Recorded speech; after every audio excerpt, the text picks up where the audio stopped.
Hello guys, welcome to Unicode. Today we'll learn about primary data types. Before we start, there are two things we need to know. First is declaring a variable. Second is defining a variable. Declaring a variable means we have some space in a system assigned to a variable in which a value can be stored. And defining a variable, it's simply as giving it a value. I would like you guys to ignore the code already written on the screen. It will be explained in another video. Some of four data types we are going to discuss are integer, character, float, and boolean. Let's get started with an integer. Int a. Okay, so remember this syntax: data type, name of the variable, and a semicolon. In C++ language, you need to put a semicolon after each statement. Okay, so here we have only declared the variable.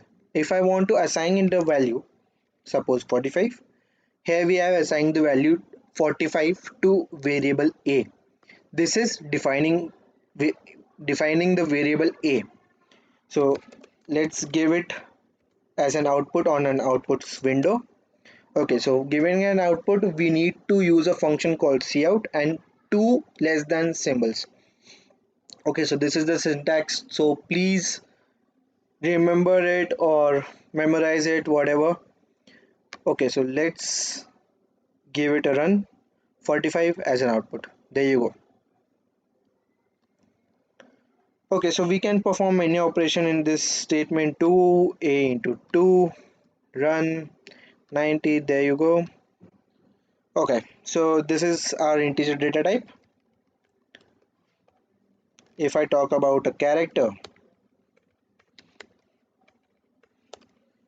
a, to assign a value in a character, we use a single quote and whatever value you want to store in it. It will only take an output a single character like s. Okay, so let's give it on an output screen. Sorry, an a variable name semicolon s. You can see that there. Yeah. So let's get on to another data type, that is float. Float a. This data type let us have an value as a decimal number. Like suppose if I put a 7.8, let's see out a. There you go with an output of 7.8.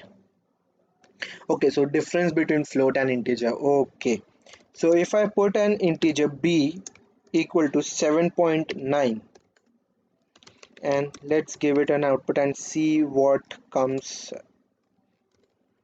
b, and I would like to give a space before it. Okay, this was my bad.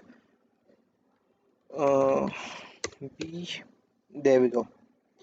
And if we run it, see here we can see 7.8 and 7, not 7.9. We gave a value of 7.9 here, but we can't see it here.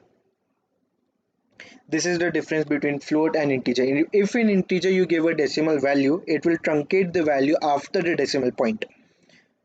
So this was the difference between integer and a float. Let's go on to our next data type, that is a bool a. This only takes a value of true and false, 0 or 1. If I put a value true and give it a cout a, we'll get an output as 1. Why 1?